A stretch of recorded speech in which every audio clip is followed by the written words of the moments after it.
ጽبوقታ حتو كلتا إرتراوያን ተቀዳድምቲ መርሃውን ዳንኤልን ኣብ ቱር ዲ ፍራንስ ምስታፎም ታሪኽ ሰሪሖም ይባሃል ኣሎ እንታይ እቲ ታሪኽ ያትብል ኣብ ስፖርት ኩሉ ግዜ ሓድሽ ምዕራፍ ክትከፍት ከለኻ ታሪኽ እዩ ኣብ ዝተፈላለዩ ዓይነታት ስፖርት ንሪኦም ከለና ሓድሽ ምዕራፍ ቅድሚ ሕጂ በፂሕ ካይዲ ትፈልጥ ቅድሚ ሕጂ ጌር ካይዲ ትፈልጥ ከም ሃገር ይኹን ከም ውልቀ ስፖርታዊ ትበፅሖ ነገር ኩሉ ግዜ ታሪኽ እዩ ንኣብነት ኣብ ኣትሌቲክስ ናይ ኤርትራ ኣብ 2004 ኦሎምፒካዊ ኣትሌት ዘርእሰናይ ታደሰ ናይ መጀመርያ ሜዳልያ ንኤርትራ መሰምፃላ ታሪኽ ኮይና ተመዝጊባ ኣብቲ እዋን ንዘለኣለም ድማ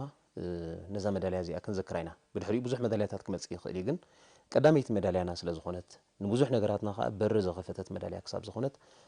ክንዝክራ ኢና ንነዊሕ እዋናት ንኩሉ እዋን ማለት እዩ ሕጂ ናብ ብሽክሌታ ክንመፅእ እንከለና ከዓ ኣብ ኩዕሶ እግሪ ዋንጫ ዓለም ትዛዕበየ ውድድር ክንብሎ ንኽእል ኢና ብናይ ሃገራት ደረጃ እንተዳሪእናዮ ኣብ ዋንጫ ዓለም 32 ሃገራት ጥራየን ናይ ምስታፍ ዕድል ዝረኽባ እዘን 32 ሃገራት ሓደ ዓብይ ወይ ነዊሕ መገዲ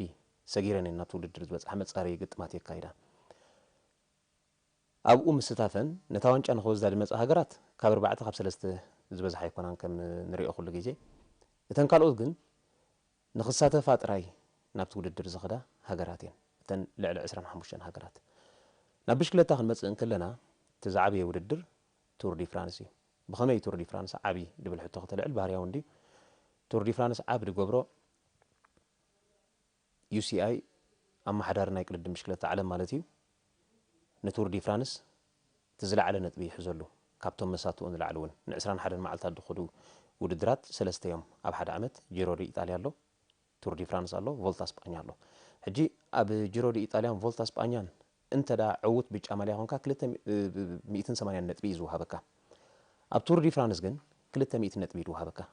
እዚ እንታይ ማለት እዩ ቱር ዲ ፍራንስ ብደረጅኡን ካብ ቮልታን ካብ ጂሮን ዕብይ ይብል እዩ ብታሕዛ ነጥቢ ናይ UCI ማለት እዩ ናብቲ ካልእ መዳያቱ እንተዳ መፂና ኸ ቅድድም ብሽክሌታ ከምቲ ዝድለ ምስቶም ካልኦት ዓይነታት ስፖርት ኣወዳዲርካ ብዙሕ ገንዘብ ዝወፍሮ ወይ ተቐዳድምቲ ብዙሕ ገንዘብ ዝግሕጥሉ ውድድር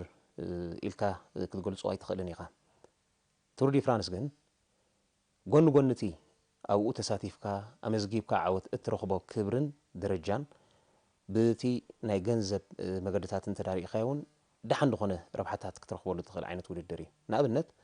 ሓንቲ መድረኽ እንተዳ ተዓዊትካ 8000 ዩሮ ሽልማት ኣለካ ቀዳማይ ደረጃ ዳሓዘ ማለት እዩ ከምኡ እንዳበለ ይጎድል ማለት እዩ 6000 4000 እንዳበለ ይጎድል ሕጂ 8000 ዩሮ ኣብ ቅድድም ብሽክሌታ እሞ ንሓንቲ መድረኽ ኣብ ካልእ ዓይነት ውድድራት ዘይትረኽቦ ዓይነት ብዝሒ ገንዘብ እዩ ብጫ ማልያ እንተዳ ተዓዊትካ 450000 ዩሮ ሽልማት ትረክብ ኣዝዩ ገዚፍ እዩ በቲ ናይ ብሽክሌታ መገዲ ክትሪኦም ከለኻ ማለት እዩ ሕጂ እቲ ክፍሊት ንበይንኻ ኣይኮነን ኩሉ እቲ ተእትዎ ኣታዊታት ትረኽቦ ኣብ ቱር ዲ ፍራንስ ኣብ 21 መዓልቲ ትረኽቦ ኣታዊታት ተኣኪቡ 85 ሚእታዊት ናብቶም 9 ተቐዳድምቲ ዝተሳተፉ ይምቀል 15 ሚእታዊትካ ናብቶም ኣካየድቲ ናይቲ ውድድር ምሳኻ ኮይኖም ኣብ ጎንኻ ነቲ ዓወትካ ተመዝግብ ዘኽኣሉኻ ስልጠንቲ ሜካኒክ ሓካይም ገለ ናብ ኩሎም ይምቀል ማለት እዩ 15 ሚእታዊት ሕጂ ወላ በቲ ናይ ገንዘብ መገድታት ተሪእኻ ቱር ዲ ፍራንስ ኣርባሕ ውድድር እዩ ናብ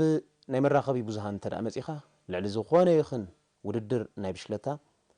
ቱር ዲ ፍራንስ ብደረጃ ዓለም እውን ተዳሪእናዮ ኣብ 198 ሃገራት ይዝርጋሕ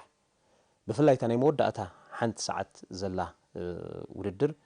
ናይ ኤቭሪ መድረኽ ናይ ነፍሲ ወከፍ መድረኽ ማለት እዩ ኣብ 198 ሃገራት ዳርጋ ብቐጥታ ይርአ እዩ ዝብል ገምገማት እዩ ዘለዎ ክትሪኦም ከለኻ እውን ብጋዜጠኛታት ብዝሒ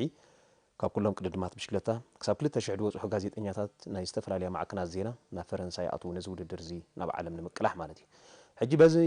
ኩሉ መገድታቱ እንተዳሪእኻ ካልእ ብዙሕ ነገራት ክትጠቅስ ትኽእል ኢኻ በዚታት እንተሪእኻዮ ግን ቱር ዲ ፍራንስ ብዕቤቱ ኣብ ቀዳማይ ደረጃ ይስራዕ ሕጂ ናብዚ ውድድር እዚ ክትሳተፍ ክትመፅእ እንከለኻ ብውሕዱ ዓቕምኻ ኣብ ዓለም ካብ ዘለዉ ፕሮፌሽናላት ተቐዳደምቲ ምስቶም ቀዳሞት 200 ክኸውን ክኽእል ኣለዎ ሕጂ እንተዳሪእኻዮ ቅድድም ብሽክሌታ እተን ኣብ ቀዳማይ ደረጃ ዝርከባ 17 ጋንታት ፕሮ ቲም ድበሃላ ሙሉእ ናይ ፕሮ ደረጃ ዘለወን ጋንታት 17 እየን ኣብ ትሕቲአን ዘለዋ ኣብ ካልኣይ ዲቪዝዮን ከዓ 19 ኣለዋ ኣብዚ ሕጂ እዋን ማለት እዩ ኣብዘን ጋንታት እዚአን ኣብዘን 36 ዝበፅሓ ፕሮፌሽናል ጋንታት ድፃወቱ ከባቢ 800 ተቀዳደምቲ ኣለዉ ካብዞም 800 ተቀዳደምቲ ኣብ ቱር ዲ ፍራንስ 198 ጥራዮም ናይ ምስታፍ ዕድል ዝረኽቡ ሓደ ርብዕ ማለት እዩ ስለዚ ካብዞም 800 ዝበፅሑ ፕሮፌሽናላት ተቀዳደምትስ ምስቶም 200 ብሩፃት ክትስራዕ ተደይክኢልካ ናብቲ ውድድር ክትኣቱ ዘለካ ተኽእሎ ኣዝዩ ድሩት እዩ ማለት እዩ ኣብዚ ዓመት እዚ ኤምቲኤም ኩቤካ ኣብ ካልኣይ ዲቪዝዮን እያ ትፃወት ዘላ ግን ብናይ ዋይልድ ካርድ ማለት ብናይ ዕድመ መሰረት ብዝተገብረላ ናብ ቱር ዲ ፍራንስ ናይ ምእታው ዕድል ረኺባ ናይ መጀመርያ ኣፍሪቃዊት ጋንታ እያ ሕጂ እዛ ጋንታ እዚኣ ናብ ቱር ዲ ፍራንስ ምእታዋ ሓደ ታሪክ ተሰሪሑ ኣሎ ናይ መጀመርያ ኣፍሪቃዊት ጋንታ ኣብ ታሪክ 102 ዓመት ናይ ቱር ዲ ፍራንስ ናይ ምስታፍ ተኽእሎ ረኺባ ኣላ ማለት እዩ እዛ ጋንታ እዚኣ ክትመፅእ እንከላ ሓሙሽተ ኣፍሪቃውያን ተቀዳደምቲ እያ ሓቂፋ መፅያ ዘላ ካብቶም 9 ተቀዳደምቲ ሒዛቶም ዝመፀት እቶም 3 ደቡብ ኣፍሪቃውያን እዮም ፃዓዱ እዮም ቅድሚ ሕጂ ፃዓዱ ደቡብ ኣፍሪቃውያን ኣብ ቱር ዲ ፍራንስ ተሳቲፎም እዮም ተሳቲፎም ጥራይ እውን ደይኮኑ ሮቢ ሃንተር ኣብ ገለ ኣጋጣሚታት ክሳብ ናይ ሳልሳይ ናይ መድረክ ዓወት ዘመዝገበ ኣብ ቱር ዲ ፍራንስ እዩ ቀጠልያ ማልያ ክለብ ሳኪ ኢሉ ነይሩ ገለ እዋናት ንባዕሉ እውን ዳርኤል ኢምፔይን ተዳሪኡ ነያ ካብ ኦሪካ ግሪን ኤጅ ቅድሚ ዓሚ ንሰለስተ መድረኻት ብጫ ማልያ ለቢሱ ተጓዒዙ ነይሩ እዩ ፃዓዱ ኣፍሪቃውያን እዮም እዚኦም ናይ ደቡብ ኣፍሪቃ እቶም ክልተ ምስኦም መፅኦም ዘለዎ ኤርትራውያን ተቀዳደምቲ ዳንኤልን መርሃውን ናይ መጀመርያ ጸለምቲ ኣፍሪቃውያን ኣብ ቱር ዲ ፍራንስ ናይ ምስታፍ ዕድል ረኺቦም ዘለዉ ተቀዳደምቲ እዮም ሕጂ እዚ ሓደ ታሪክ እዩ ማለት እዩ ቅድሚ ሕጂ ተበፂሑ ደይፈልጥ እቲ ዝገርም እውን ኣብ ቱር ዲ ፍራንስ ሎማ ዓመት ናይ ምስታፍ ዕድል ረኺበን ዘለዋ ሃገራት ብተቀዳደምትን 31 ጥራየን ካብ 207 ገለ ሃገራት በፅሓስ 31 ሃገራት ጥራየን ብተቀዳደምትን ናብ ቱር ዲ ፍራንስ ክኣትዋ ክኢለን ዘለዋ ካብዚአን ተርእናያን እውን ተን 23 ኤውሮጳውያን ሃገራት እየን ምክንያቱ ብሽለታ ኣብ ኤውሮጳ እቲ ዝገነነ ስም ዘለዎ 23 ሃገራት ናይ ኤውሮጳ ክኾና እንከለዋ ካብ ኣፍሪቃ ክልተ ሃገራት ጥራየን ደቡብ ኣፍሪካን ኤርትራን ማለት እዩ ኤርትራ ከዓ ጸለምቲ ተቀዳደምቲ ጥራይ ናብ ውድድር ሪኢኻ ዘላ በዚ ድማ እዞም ተቀዳደምታ ታሪክ ሰሪሖም ኤርትራ ከዓ ታሪክ ክሰርሕ ክኢላ ዘላ ካልኦት ዓበይቲ ሃገራት እንተዳሪእናዮ ኣህጉር ደቡብ ኣሜሪካ ክልተ ሃገራት ጥራይን ክሳተፋ ክኢለን ዘለዋ ልክዕ ከም ናይ ኣፍሪቃ ማለት እዩ ኤሽያ እንተኺድካ ወላ ሓንቲ ሃገር ኣብ ቱር ዲ ፍራንስ ሎማ ዓመት ክትሳተፍ ዕድል ኣይረኸበትን ደላ ኤሽያ ዝኣክል ዓብይ ኣህጉር ከም በዓል ጃፓን ቻይና ዝኣመሰላ ዓበይቲ ሃገራት ብቁጠበአን ኣብ ካልኣይን ሳልሳይን ደረጃ ዝስራዓ ካብ ዓለም ናብዚ ውድድር እዚ ከኣትዋ ኣይከኣላን ዘለዋ ብዙሓት ጋንታታት ናይ ቅድም ብሽለታ እዩ ዘለወን ግን እቲ ዓቕሚ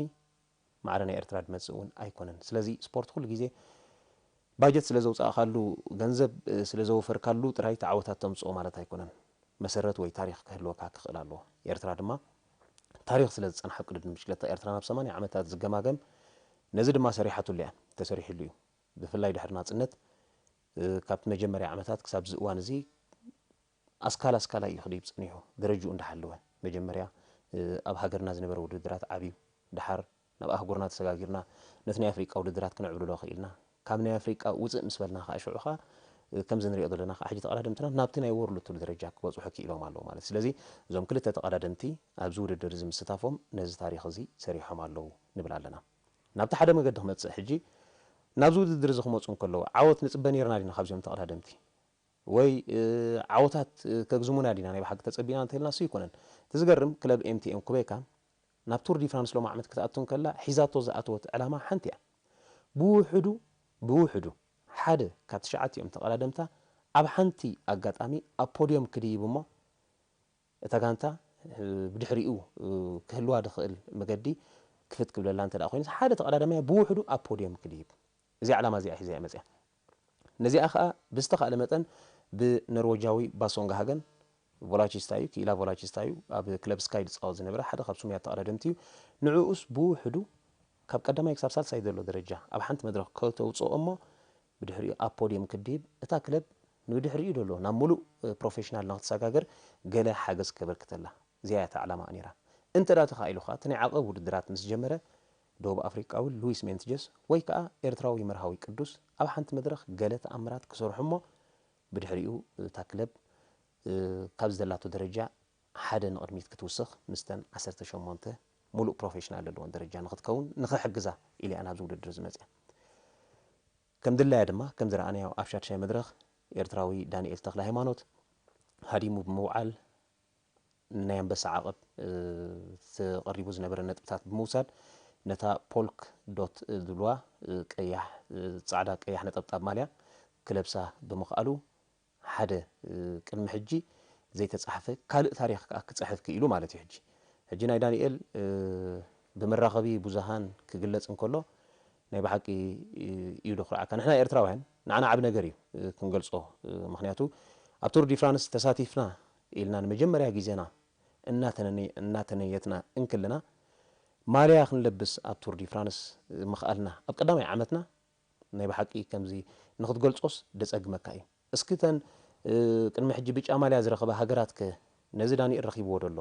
ዓወት ከመይ ይገልጾ ኢልካ ክትፍትሸሉ ኣብ ትፍትን መግለጺ የንድስናሉ ምክንያቱ ጸሊም ኣፍሪቃዊ ቅድሚ ሕጂ ኣብ ቱር ዲ ፍራንስ ተሳቲፉ ኣይፈልጥን እዩ እናተባህለ ክዝረብ ጸኒሑ ሎም ዓመት ተሳቲፉ እናተባህለ ከዓ ኣብ ቀዳማይ ዓመት ከዓ ማልያ ናይ ክብሪ ማልያ ናይ ቱር ዲ ፍራንስ ክለብስ ክኢሉ ኣብ ፖድዮም ድማ ደይቡ ማለት እዩ። ሕጂ ክንሪኦ ከለና ቶኒ ማርቲን ተሃሪሙ ካብቲ ውድድር ወፂ ኣሎ ናብ ሻብዒት መድረኽ ክእቶ እንከሎስ ብጫ ማልያ ክሪስቶፈር ፍሩም ኣዝዩ ጉንን ስም ዘለዎ ቅድሚ ሕጂ ብጫ ማልያ ኣብ ቱር ዲ ፍራንስ ዝተዓወተ እዩ። ጻዕዳ ማልያ ፒተር ሳጋን ሓደ ካብ ውርያት ቮላቺስታታት ክሳብ 8-9 ናይ መድረኽ ዓወታት ኣብ ቱር ዲ ፍራንስ ዘለዎ እዩ ለቢስዋ ዘሎ። ቀጠልያ ማልያ ኣንድሬ ግሪፐል እዚ እውን ክሳብ 8 መድረኻት ኣብ ቱር ዲ ፍራንስ ክዕወት ዝኽኣለ ሓደ ካብ ሶምያት ተቐዳደምቲ እዩ። እታ ናይ ዓቐብ ማልያ ድማ ኤርትራዊ ተቐዳዳማይ ዳንኤል ተክለ ሃይማኖት ንመጀመርያ ግዜ ኣብ ቱር ድሳተፍ ዘሎ ቅድሚ ሕጂ ድማ ኣፍሪቃዊ ጸሊም ኣፍሪቃዊ በፂሕዎ ደይፈልጥ ደረጃ ጻዕዳ ኣፍሪቃውን ደቡብ ኣፍሪቃውን ነዛ ማልያ እዚኣ ቅድሚ ሕጂ ለቢስዋ ድፈልጥ የለን። ስለዚ ምስ ከምዚኦም ዓይነት ተቐዳደምቲ ተሰሪዑ ናብ ሻብዓይ መድረኽ ናብ ድሕሪኡ ዘሎ ደቕጽል መድረኻት ሻምናይ ንበሎ ታሽዓይ ክሳብታ ማልያ ምስኡ ዘላ ክኸይድ ምኽኣሉ እዚ ንኤርትራ ጥራይ ኣይኮነን ተሓበን እንኮላይ ንኣፍሪቃ እዩ። ምናልባት ኩልና ከም ንፈልጦ ፕሪምየር ሊግ ክንርኢ ከለና ከም ኣፍሪቃውያን መጠን ብያያ ቱረ ንሕበን ብድሮግባ ዝተሓጎስናሉ እዋናት ቀሊል ኣይኮነን ብሳሙኤል ኤቶ ዝነጥርናሉ እዋናት ቀሊል ኣይኮነን ምክንያቱ ደቂ ኣህጉርና ስለ ዝኾኑ ንኣህጉርና ደጸውዕ ስራሕ ስለ ዝሰርሑ ኣብ እዋኑ ተነይትና ኢና ብከምዚኦም ዓይነት ተጻወቲ ኩዕሶ እግሪ ሕጂ ድማ ናብ ብሽክለታ ክንመጽእ ከለና ኣህጉር ኣፍሪቃ ብኤርትራዊ ተቐዳዳማይ ብኤርትራውያን ተቐዳደምቲ ትኾርዕን ትሕበንን ኣላ ክንብል ንኽእል። ምናልባት ከም መዛዘመ ክትከውን ክሳብ ክንምንታይ ናይ ዳንኤል ዓብ ምዃኑ ንክገልጽ ኣብ ዝተፈላለዩ መርበባት ሓበሬታ ኣብ ዝደልየሉ ዝነበርኩ ክሪስ ፍሩም ኣብ ቅድማ ኣቢለ ክገልጾ ጸኒሐ ብጫ ማልያ ለቢሱ ዘሎ ተቐዳዳማይ እዩ ኣብ 2013 ተዓዋቲ ቱር ዲ ፍራንስ እዩ። ብቐጥታ ሻድሸይቲ መድረኽ ምስ ተወድአት ዳንኤል ነታ ማልያ ምስ ለበሳ ኣብ ውልቃዊ መርበቡ ትዊተር ደስፈሮ ጽሑፍ ክገልጾ ወይ ክሪኦ ከለኹ ናይ ብሓቂ ይገርመኒ ንዓይ ክሳብ ክንምንታይ ዳንኤል ኣመዝጊብዎ ዘሎ ዓወትሲ ሰማይ ጠቀስ ምዃኑ እውን በዚኻ ትርዳእ። ንሱ እንታይ ክብል ይጽሒፉ ክሪስ ፍሩም ምናልባት ኣዝዮም ብዙሓት ሰዓብቲ እዮም ዘለዎ ኣብ ትዊተር ምክንያቱ ሓደ ካብ ሱምያት ተቐዳደምቲ ዓለምና እዩ ኮይኑ ዘሎ ብዚ እዋን እዚ እሱ እንታይ ክብል ይስፊሩ ብቲ ጽሑፉ ኮንግራትስ ቱ ዳንኤል ተክለ ሃይማኖት ፎር ፒኪንግ ኣፕ ደ ፖልካ ዶት ጀርሲ ቢግ ዴይ ፎር ኣፍሪካን ሳይክሊንግ ንናይ ኣፍሪቃ ቅድድም ብሽክለታስ ዓባይ መዓልቲ ክብል ይገሊጽዋ። ምናልባት ክሪስ ፍሩም ብሪጣንያዊ እዩ ግን ምስ ስድራ ቤቱ ኣብ ኬንያ ዓብዩ ንኬንያ ወኪሉ ናብ ሓደ እዋን ኣብ ወርልድ ሻምፒዮን ክሳተፍ ብዙሕ ፈተናታት ኣካይዱ ኣብ መወዳእቱ ግን ካብ ኬንያ ብውልቁ ኸይዱ ድሕሪ ምስታፍ እዩ ናይ እንግሊዝ ዜግነቱ እንግሊዛዊ እዩ ንእንግሊዝ ብድሕሪኡ ክወዳደር ጀሚሩ ማለት ስለዚ ፍሩም ዳኣክል ብጫ ማልያ ለቢሱ ኣብ ቱር ዲ ፍራንስ ዝቀዳደም ዘሎ ቢግ ዴይ ፎር ኣፍሪካን ሳይክሊንግ ክብል ይገሊጽዎ ነዚ ናይ ዳንኤል ናይ ዓቐብ ማልያ ምልባስ ማለት እዩ። ስለዚ እቲ ታሪኽ ሙሉእ ብሙሉእ መጀመርያ ብምስታፎም ተሰሪሑ ኢልና ገሊጽና ኢና ሕጂ ድማ ማልያ ክንለብስ መኽኣልና ቱር ዲ ፍራንስ ሓበን ናይ ኣፍሪቃ ከም ዝፍሩም ድበሎ ኣብ ዝቕጽል ፀወታታት ድማ ተዓቐብ ምስ ጀመረ ከዓ ልክዕ ከምኡ መርሃዊ ከዓ ሓደ ተኣምራት ርኢና ከዓ ካብ መርሃዊ ከዓ ነቲ ታሪኽና መመሊስና ከነህብትሞ ከም እንኽእል ኣነ ዘጠራጥር የብለይን። ቅድድም ብሽክለታ ኤርትራ በዚ ታሪኽ እዚ ኣቢሉ ሓደ ሓድሽ ምዕራፍ ከፊት ኣሎ ነቶም ኣብ ውሽጢ ሃገር ዘለዉ ዳርጋ 2000 ክበጽሑ ዝኽእሉ ተቐዳደምቲ ድማ ሓደ ዓብይ ሓበን ኢለ ክገልጾ ይኽእል። ኣብ መወዳእታ ግን ከም መዛዘሚት ክትኮነኒ ምናልባት ኣብ ቱር ዲ ፍራንስ ከተሳተፍ ተኾንካስ እንታይ ኢኻ ትሕተት ከም ተቐዳዳማይ እንተዳ ኢልካስ ክትሪኦም ከለኻ ኣብቲ ትንታነታት 123,000 ካሎሪ ኢኻ ተጥፍእ ሰዓት ማለት እዩ ካብ ኣካላትካ ን21 መዓልታት እዚ ብመግቢ ክትመን እንከሎ 500 በርገር ናይ ማክዶናልድ ኣቢሉ ይበፅሕ ስለዚ ክሳብ ክንምንታይ ደም እናሸኑ ዝኸድዎ ዓይነት ውድድር ምዃኑ ክሳብ ክንምንታይ ነብሶም ወፂዖም ዘካይድዎ ዘሎ ውድድር ምዃኑ ክንርዳእ ንኽእል ማለት እዩ ዘውፅእዎ ረሃፅ እውን ክረአ እንከሎ በቲ ገምጋም 9 ፍላሽ ናብ ናይ ሻቕ ዝሰዶ ዓይነት ማይ ክሳብ ክንድኡ ዳእ ክረሃፅ እውን ካብ ኣካላቶም እናውፅኡ እዮም ነዚ ውድድር ዘሰላስልዎ እሞ ከምዛ ዓይነት ትዕግስቲ ገይሮም እዛ ዓይነት ታሪክ ከፅሑፉልና ምኽኣሎም ንዓና ንኣህጉርና ዓብ ነገር እዩ እዚ እቲ ታሪክ ኢለ ክዓፁ ይኽእል ማለት እዩ ይቐኒየለይ